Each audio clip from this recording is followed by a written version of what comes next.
मैंने अब तक 35 बच्चों को मारा है। ये अपनी गिनती से सिर्फ दिल्ली पुलिस को ही नहीं बल्कि पूरी दिल्ली को डरा रहा है।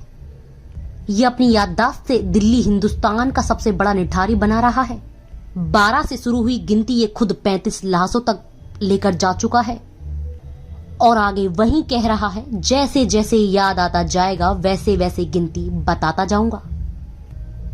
अब तक 35 बच्चों का कत्ल करने के बाद, उनकी लाश के बाद हवस मिटाने वाले इस दिल्ली के वहशी से आप भी मिलकर यकीन मानो बेचैन हो जाएंगे, मगर इसे कोई फर्क नहीं पड़ता। 35 बच्चों का कत्ल कर उसी लाश के साथ गैर इंसानी हरकत करने के बाद यह अपनी कहानी ऐसे सुनाता है मानो जैसे इसने नरसंहार नहीं बल्कि कोई छोटी मोटी गलती की हो। इतने सारे बच्चों के कत्लेआम को यह अपनी नशे भर की गलती मानता है और वहीं इसके हाव भाव से नहीं लगता कि ये कोई सामान्य है। इसे निठारी की कहानी और सुरेश कौली और आदमखोर की बात बहुत अच्छे से याद है। खुद 6ठी तक पढ़ा है ये आदमखोर। खुद पुलिस वाले इसकी याददाश्त के कायल हैं, क्योंकि अपने हर शिकार की तारीख, साल, जगह इसे बखूबी याद है और वही कहता है, जैसे जैसे याद आता जाएगा वैसे वैसे बताता चला जाऊंगा। और वहीं इसने कहा, जैसे जैसे मुझे बच्चों की लाश की गिनती याद आती जाएगी वैसे वैसे बताता चला जाऊंगा।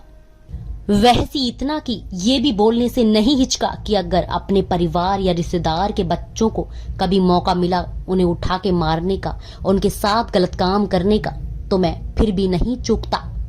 आखिर इस हैवान को शराब पीकर ऐसा क्या हो जाता था जो ये बच्चों को ही अपना शिकार बनाता था। बात यहीं खत्म नहीं हो जाती दर्शकों। आखिर ये क्यों आजाद भारत में अपने आप को फांसी के लिए चीख रहा है? क्यों कह रहा है कि अब मुझे फांसी चाहिए? और क्या कुछ कहना चाहता है उस मासूम परिवार से जिनके बच्चों को ये उठाकर उनके साथ गलत काम करता था? क्यों चाहता है अब ये माफी कि उस परिवार से इसको माफी मिल जाए? हिंदुस्तान को एक झलक तो जरूर इस हैवान की देखनी चाहिए और इसको सुनना चाहिए। तो इसी रिपोर्ट के जरिए मैं आपको सुनाऊंगी, बताऊंगी इसकी असली कहानी और इसकी हकीकत।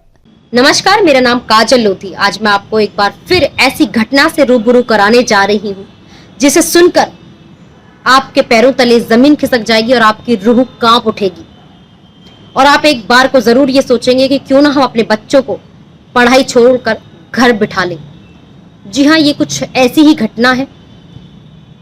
वो पहले यूपी और दिल्ली के बच्चों को उठाता चला गया और उसके बाद उन बच्चों को मारने के बाद अपनी हवस का शिकार बनाता और वो दिल्ली का सबसे बड़ा अपने आप को निठारी बताने लगा, जिसके आगे निठारी जैसे भी पानी भरते हैं। आज मैं आपको उसी घटना से रूबरू कराने जा रही हूँ।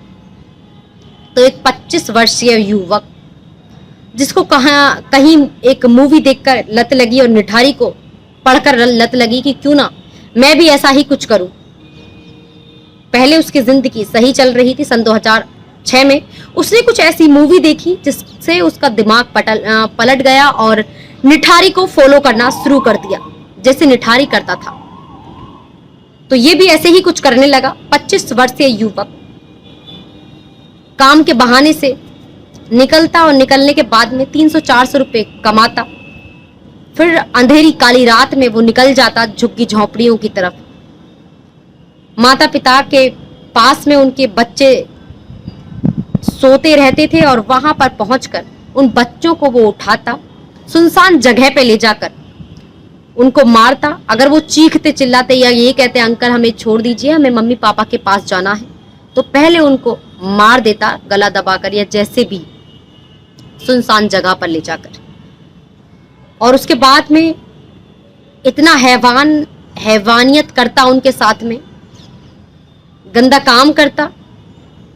उसके बाद में जब पत्रकारों के जरिए पूछा गया उस हैवान से कि अगर आपको अपने परिवार के बच्चों के साथ ऐसा कुछ करने को होता तो क्या आप करते? तो उसने कहा हाँ, मैं बिल्कुल नहीं चूकता, मैं बिल्कुल करता। तो अब तक 35 बच्चों की वो गिनती गिना चुका है और आज वो फांसी मांग रहा है सरकार से कि उसको फांसी दी जाए।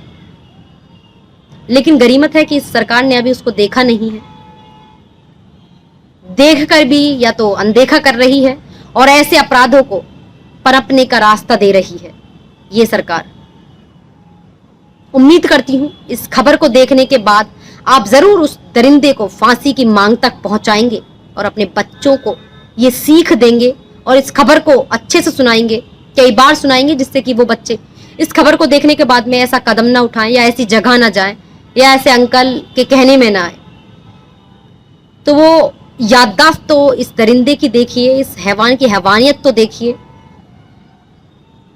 उसने कहा कि जैसे जैसे मुझे याद आता चला जाएगा मैं वैसे वैसे आपको बताता चला जाऊंगा कि मैंने अभी तक कितने बच्चों को मारकर उनके साथ में गंदा काम किया है।